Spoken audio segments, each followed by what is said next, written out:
Well, it is no surprise that Donald Trump's family thinks that he would make a great president.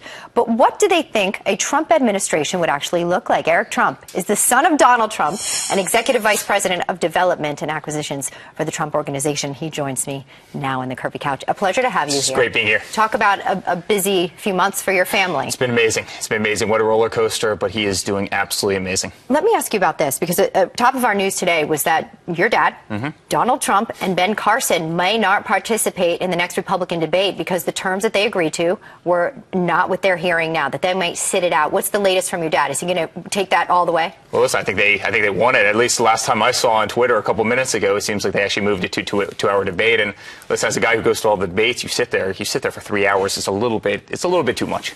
But why did he really feel as though they would do this at this point? Yeah. Why? Well, I don't know. Maybe it was a commercialization of, something that was meant for the good of this country, meaning, trying to monetize a debate for somebody's own self-interest. And, I think that probably rubbed him the wrong way. But, 3 hours is a long time. You want the viewers to be in tune. You want the viewers to be, energetic. It just gets long. It gets long-winded. It took as long, and it wasn't part of the original negotiation. He is not going to be had when it comes to negotiations. So I think you won that, right? It seems as though he and Dr. Ben Carson are in tune with one another, particularly on this issue. But along the way, some have questioned whether this could be what the Trump administration could look like. Who, in your eyes, would make a great vice president should your father get the nomination? Well, it's too early to tell. Obviously, it's too early to tell, nor would that be the place for me to say. But, the one thing about my father, and I see this every day in our business, he picks incredible people. I think he would have the greatest cabinet in the history of cabinets. He would get people from the private sector. He'd get the best of every respective industry. Do you like Ben Carson?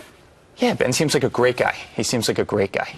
Could you see them go in the distance? Listen, it's way too early to tell. And again, it's not, but he picks unbelievable people. I mean, his whole cabinet would be the best. They'd be the brightest. They would be the doers. They'd be the practical people. He picks amazing people, and they really run very hard for him.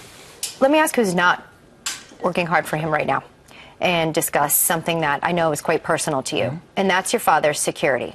Right now, he has not received the Secret Service, their protection, and he has received threats. There's reportedly a $100 million bounty on your father's head from El Chapo. This is nothing to be taken lightly. How concerned are you for the safety and well-being and your dad's life?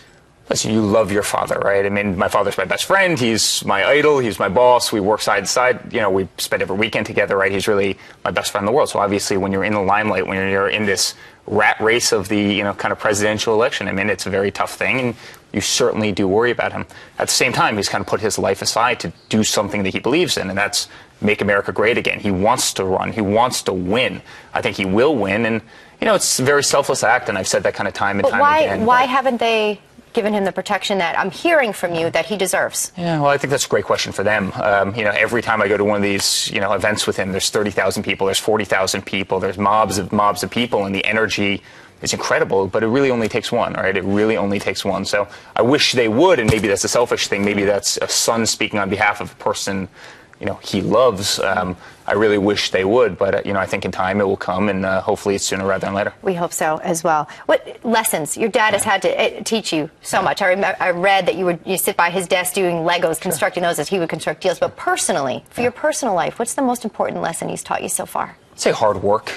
He's a man who just doesn't take vacations, right? He's always on the go. He's the Energizer bunny, as I call him. I mean, he's always moving, and he always made us work. At 12, 13 years old, we were doing demo on our construction sites. We were running wire. We were laying tile. We were laying marble. I mean, he always had us doing something. There was no free time, and I think almost the worst thing you can give a type A kid is free time, right? That's how they get in trouble, and we weren't those kids that got in trouble. We weren't out there drinking and doing drugs, and so many of our peers were, and he really kept us, grounded and, on a great trajectory and path. On a personal side, one critique that he has faced is that he doesn't say he's sorry. He doesn't apologize. Does he apologize at home? He's an amazingly warm guy. You might not see it on TV, but he's an amazing warm guy. He's a funny guy. He's an incredibly loyal guy. I mean, he'll give his shirt off his back for somebody that he cares about, that he loves. And sure, he's brash and he's tough, but that's what makes him amazing. That's what makes him, quite frankly, the candidate that this country needs. So I couldn't be more proud of the man. Danny, he obviously has a sense of humor. The Trump costume, by the way, is trending as a top Halloween garb for kids and adults alike. How will he respond to that? Well, I think the robot is going to trend now, but it's actually funny. I was looking at the Trump costume a couple days ago, right? It came through on Google or whatever it was, and so many women are doing it. I mean, it's almost become a more popular female costume. So it's become very, very interesting. That's kind of a racy version of Donald Trump right there. I've seen the kid ones. I actually saw a little fella practicing his line for Halloween yesterday, saying it's going to be huge. Exactly. Does it bug you when the media is so hard on your father? I mean, do you take that personally at the end of the week, after a hard week, and you say, you know what, you don't know my dad? Yeah. When they're unfair, yes.